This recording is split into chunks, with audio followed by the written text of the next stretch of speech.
दोस्तों आप लोग के बता दी कि प्रदीप पांडे चिंटू जी के फिल्म विवाह 2 आज छठा दिन बिहार एवं झारखंड के सिनेमाघर में चल रहा बा।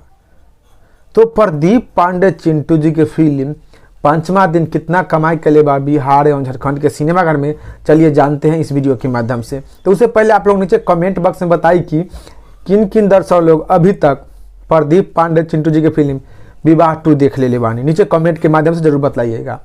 जिन दर्शक लोग अभी तक प्रदीप पांडे चिंटू जी के फिल्म विवाह 2 न देख ले बानी, उन दर्शक लोग से रिक्वेस्ट बा कि आप लोग जाइए अपने सिनेमाघर में और प्रदीप पांडे चिंटू जी के फिल्म विवाह 2 देखी और देखकर नीचे कमेंट बॉक्स में अपना राय बताइए कि आप लोग को देखने में कैसा लगा। काहे कि प्रदीप पांडे चिंटू जी के फिल्म विवाह 2 फुल्ली पारिवारिक फिल्म बा, अश्लीलता मुक्त बा। तो आप लोग निर्धरक जाई और प्रदीप पांडे चिंटू जी की फिल्म विवाह 2 देखी और देखकर नीचे कमेंट बॉक्स में बताइए कि आप लोग को देखने में कैसा लगा।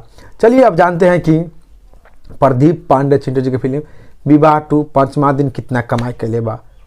तो प्रदीप पांडे चिंटू जी की फिल्म विवाह 2 पांचवा दिन 2 से 3 लाख रुपया कमाई के लिए बा। जी हाँ भाई लोग, आप लोग सही सुन रहल बानी कि प्रदीप पांडे चिंटू जी की फिल्म विवाह 2 पांचवा दिन 2 से 3 लाख रुपया कमाई के लिए बा बिहार एवं झारखंड के सिनेमाघर में। तो आप लोग इसी तरह प्रदीप पांडे चिंटू जी से जो जानकारी जानना चाहते हैं तो आप लोग हमनी के channel Yadav music hit Bhojpuri news के सब्सक्राइब कर दी, वीडियो के लाइक कर दी।